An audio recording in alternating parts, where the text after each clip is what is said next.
तब्बल 5 वर्ष मी फक्त पुरावे गोळा करत होतो.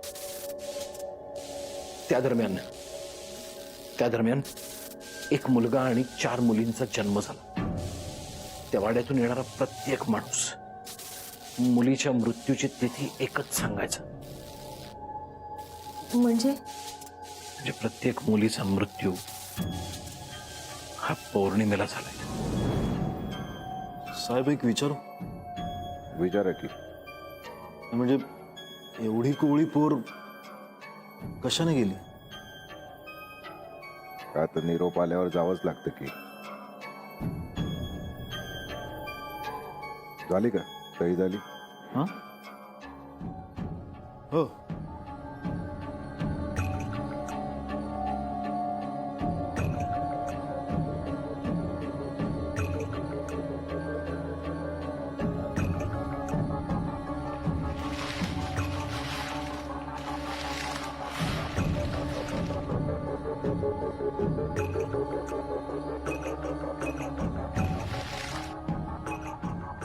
नमस्कार.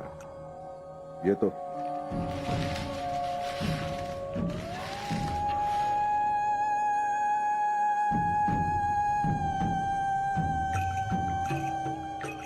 आतापर्यंत ज्या ज्या मुली गेल्या त्या पौर्णिमेच्या दिवशीच गेल्या. मी मागच्या अनेक वर्षांची कॅलेंडर्स काढून बघितली आणि माझ्या लक्षात आलं की प्रत्येक मुलीची मृत्यू तिथी पौर्णिमाच असायची आणि तेही मला असंच सांगायचं.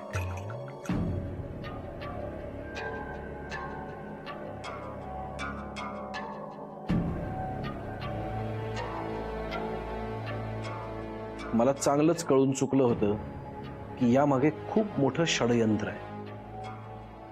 मी बघितलं, मी येण्यापासून त्या दिवसापर्यंत पुरुदंडांच्या एकूण 13 मुलींनी जीव गमावला होता आणि तोही पौर्णिमेलाच. माझ्यासाठी हे खूप धक्कादायक होतं.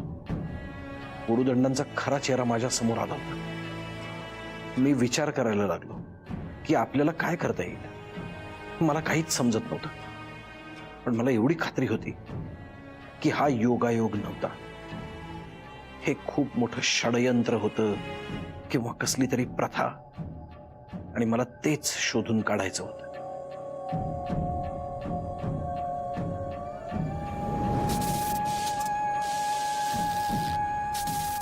त्या दिवशी माझ्याकडे असलेले सगळे पुरावे घेऊन मी पोलिसात गेलो.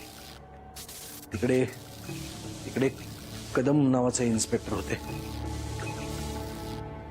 त्यांनी वाड्यावर पाळत ठेवायला सुरुवात केली आणि त्यांनी मला सांगितलं की त्या वाड्यामध्ये एक मानसिक अवस्था खालावलेली बाई आहे जी मोठं कुंकू लावते. त्यांनी अजून सांगितलं, ते ऐकून तर माझा थरकाप उडाला. ती बाई म्हणे कोणा ना कोणाचा तरी जीव घेण्याचा सतत प्रयत्न करत असते. मग त्यांच्या घरात किती लोक होती? 2-3च जोडपी होती, पण त्यातले फक्त पुरुषच घराबाहेर पडताना दिसायचे आणि बायकांचा फक्त आतून तारस्वरात रडण्याचा आवाज यायचा. मग कदम कधी आत नाही गेले का? गेले ना. पौर्णिमेच्या त्या रात्री ते आत गेले. कदाचित त्यांनी जे पाहायला नको होतं ते पाहिलं. आपण नंतर बोलूया. आपण नाही, मला आता सांगून सगळं पूर्ण केलं पाहिजे. ऐक. कदम एका रात्री माझ्या घरी आले आणि मला त्यांनी सांगितलं की 8 दिवसांपूर्वी त्या बंगल्यात जन्माला आलेल्या मुलीला त्या वाड्यातच गाडलंय आणि त्या मुलीच्या मृतदेहाला रक्त होतं.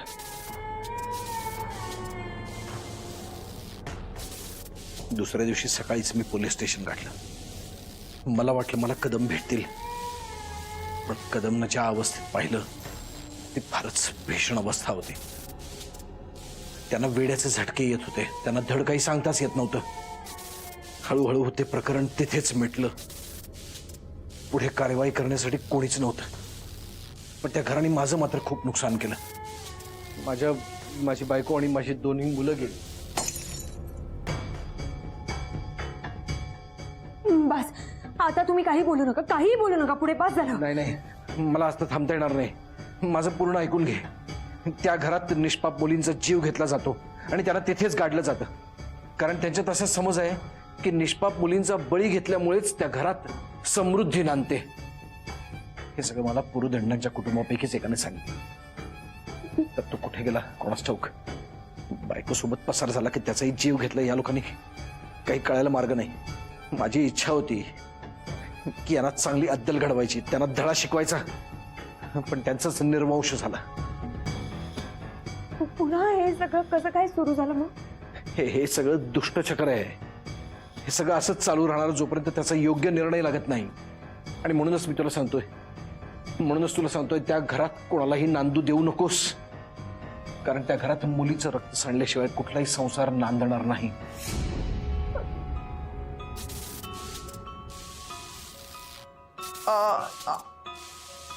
मी थांबते इकडे. तुम्हाला बरं वाटत नाही ना? आपण डॉक्टरकडे जाऊन येऊ. गरज नाहीये, त्याची काही गरज नाहीये. तू माझ्यासाठी थांबू नकोस. तू जा इथून. तू चालती हो इथून. निघ लवकरात लवकर इथून. पण तुम्हाला बरं नाही वाटत आहे ना? माझं काय व्हायचं ते होऊ देत. माझा अंत जवळ आलाय. तो कोणी थांबवू शकत नाही. मी तुला सांगतो ना, तू जा इथून. ही फाईल घे आणि जा. आणि हो, एक गोष्ट कायम लक्षात ठेव. कुठलाही दार किंवा कुठलीही खिडकी उघडताना 3 वेळा वाजल्याशिवाय उघडू नकोस. हे तुझ्या भल्यासाठी सांगतोय. बघत बसू नकोस. जा आता.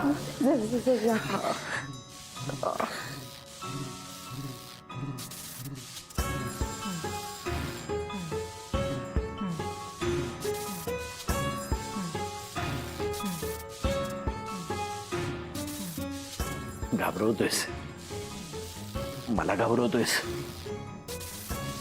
पण हा नरहरी खंडागळे कोणालाही घाबरला नाही आजपर्यंत. आणि तुलाही अजिबात घाबरणार नाही. ये मला घेऊन जा.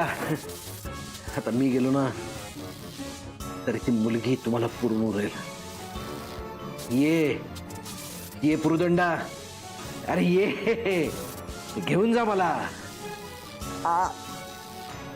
ये, मी नाही घाबरत तुला. मी कोणालाच घाबरत नाही. कोणालाच नाही घाबरत.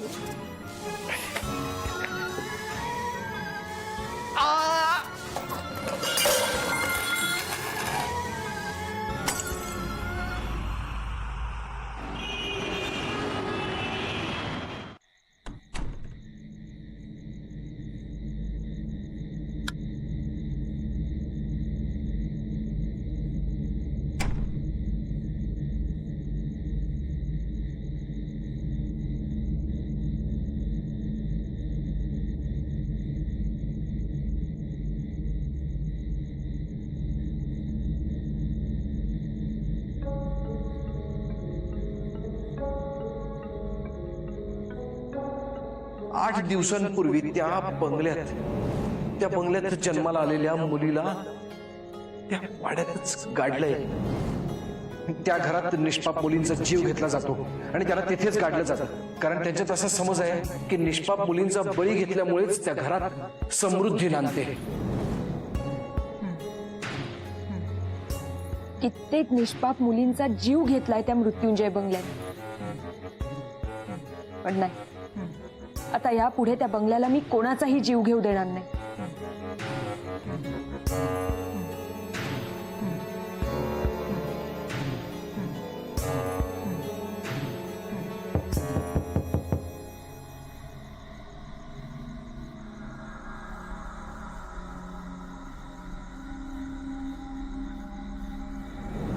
कुठलाही दार किंवा कुठलीही खिडकी उघडताना 3 वेळा वाजल्याशिवाय उघडू नकोस.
अरे दादा काय कुठे राहिला होतात तुम्ही केवढा वेळ?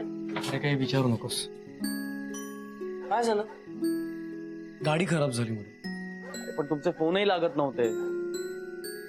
सगळीच गडबड झाली रे. म्हणजे क्षितिज, तू म्हणाला होता सगळं काम झालंय म्हणून, हे आणि काय? हा अगं मावशी, बाहेरचं काम होत राहील. आपल्याला शिफ्ट व्हायची घाई होती म्हणून मी आतलं काम सगळं संपून घेतलं. ठीक. बाहेरचं काम करून घेईन मी नंतर. काय विचारतोय मी, वहिनी कुठे आहे? अरे मेकॅनिक गाडी चेक करत असताना साक्षीला एक लहान मुलगी दिसली. अवनी समजून ही तिच्या मागे. साक्षीला शोधायलाच वेळ लागला.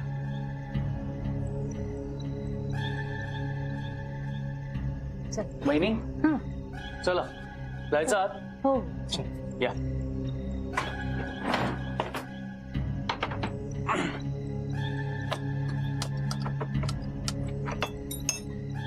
नवीन घर तुमचं स्वागत करण्यासाठी आतुर आहे.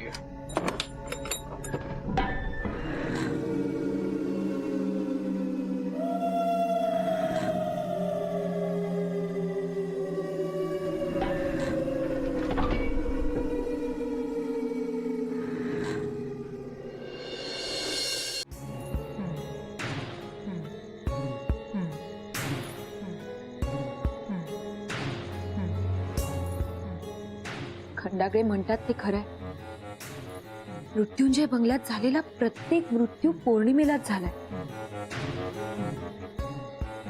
अग्नी 25 तारखेला गेली, त्या दिवशी पौर्णिमा तर नसेल ना?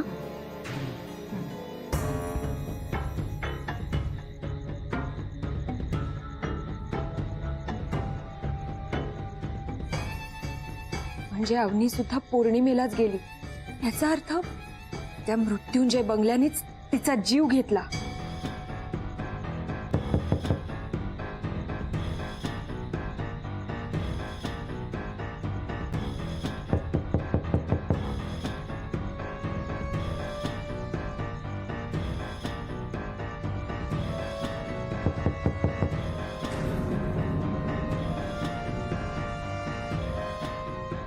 गार्गी, हौशी,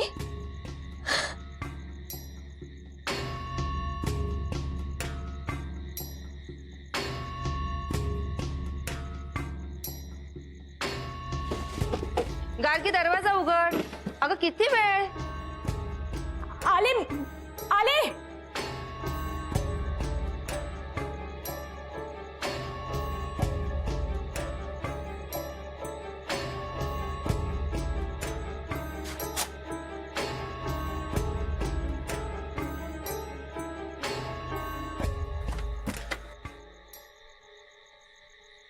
अगं किती वेळ दार उघडायला? काय ग?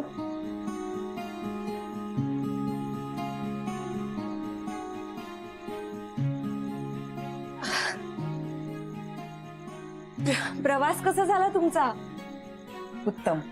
उत्तम झाला ना प्रवास.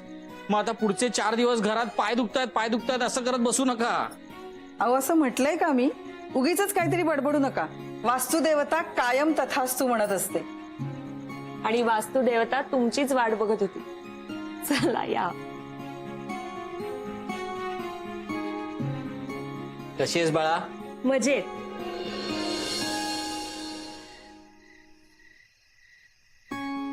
Welcome home. काय कसं वाटतंय नवीन घर? छान आहे घर. Tastefully done.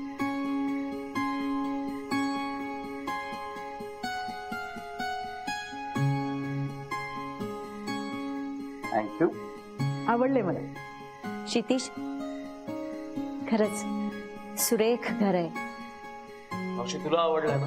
हो. ते सगळ्यात महत्वाचं. बरं इथे खाली किचन आहे. खाली 2 बेडरूम्स आहेत, वर पण 2 बेडरूम्स आहेत. माझी रूम कोणती? मी दाखवतो ना. हवाई जो किचन मध्ये बघून घे, तुला काय हवंय नको ते सांग. बर सांगते. साक्षी जाऊया. हो. हं? मला अवनीची रूम दाखव ना.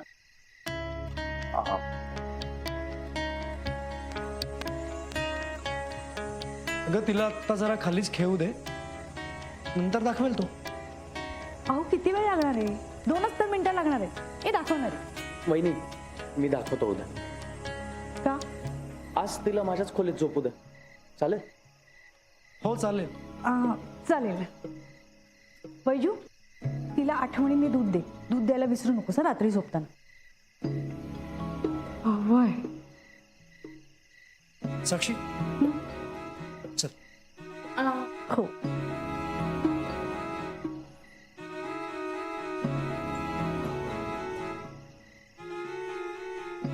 दादा फ्रेश होऊन खालीच या तासाभरात, नाही एकत्रच जेवण घेऊ. हो. वैजू ते जेवणाचं बघून घे. वय बघते.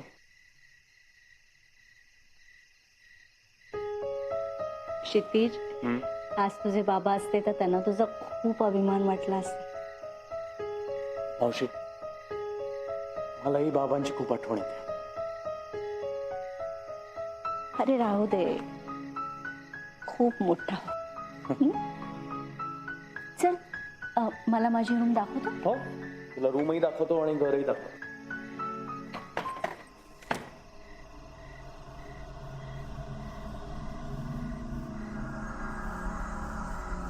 या बघ.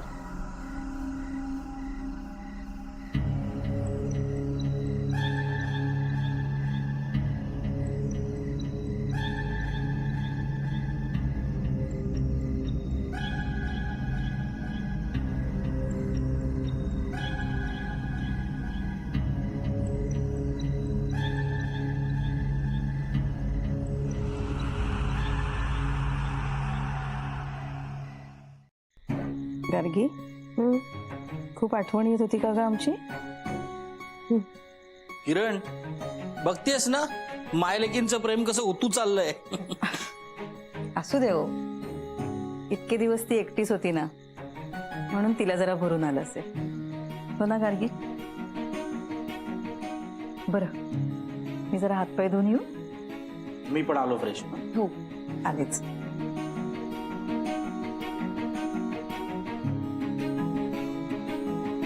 कशी आहेस मावशी? मी मस्त.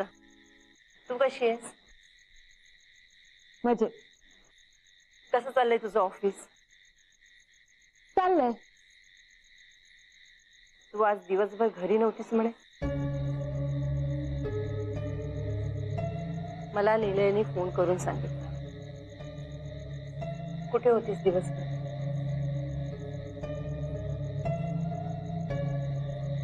हे बघ, आई बाबा इथे नाहीये.